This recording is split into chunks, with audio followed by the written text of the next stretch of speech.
আসসালামু আলাইকুম। এই কাঠের গুঁড়িগুলি আমার একটা ছোট্ট একটা মুরগি খামার আছে বা একটা মুরগি পালন করি এই ছোট্ট একটা জায়গার মধ্যে। তো আপনারা এর আগের ভিডিওতে সম্ভবত দেখছেন। তো এই কয়েকদিন বৃষ্টি হওয়ার কারণে এই কাঠের গুঁড়িগুলি ভিজে গেছিলো আর কি। তার কারণে এই কাঠের গুঁড়িগুলি মুরগির নিচ থেকে নিয়ে আসি, এনে আমরা শুকিয়ে দিই আলহামদুলিল্লাহ। তো শুকিয়ে গেলে আমরা আবার এই পুনরায় আগের জায়গায় রেখে দেবো। এগুলোকে একটু পরিষ্কার করে দিচ্ছে, অনেক আবর্জনা আবর্জনা ছিল আর কি, এগুলোকে রিফাত পরিষ্কার করে আপনাদেরকে দেখাই। আমাদের যে কোয়েল পাখিগুলা এগুলার বয়স আজকে 17 দিন প্লাস। আলহামদুলিল্লাহ কোয়েল পাখিগুলা সুস্থ সবল আছে। তো যে রিফাত এখন এটার মধ্যে ঢুকতেছে আর কি। ঢুকে ওই যে সাইড দিয়ে ফাঁক আছে, এগুলোর মধ্যে যে কাপড়গুলো আনছিল, যে কাপড়গুলো রিফাত দিয়ে দিবে,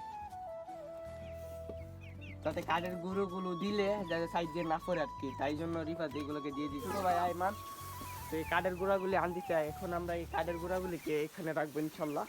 আমরা এখন এগুলোকে রিফাত এই যে এর মধ্যে রেখে দেবে আর কি। রিফাত কাজ শেষ করে বলছে আর কি। এগুলোর মধ্যে যে কাঠের গুঁড়ি দেওয়ার দরকার ছিল এগুলো রিফাত দিছে। তো আমাদের যে কাঠের গুঁড়া দেওয়া শেষ, আলহামদুলিল্লাহ আমাদের কাঠের গুঁড়া শেষ।